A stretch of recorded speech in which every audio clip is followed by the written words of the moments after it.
Tout le monde est stupéfait après la guérison du petit épileptique devant cette aisance divine. Et Jésus choisit justement ce moment-là pour parler du mystère de la croix. Sa passion, voilà ce qui le préoccupe. Il a déjà laissé entendre clairement à ses privilégiés, à Césarée de Philippe, mais là, c'est à tous ses disciples qu'il en parle.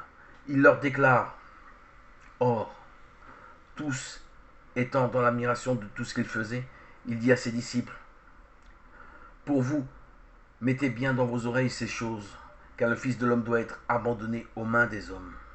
Et ils le tueront. Le troisième jour, il ressuscitera. Luc 9, 43-44.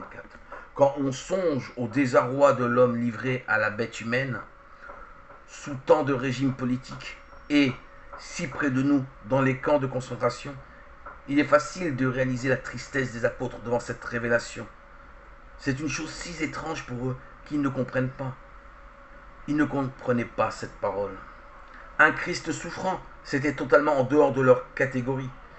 Un voile, un monde les séparant de cette compréhension, et ils avaient peur d'interroger le Seigneur sur ce mystère de la souffrance.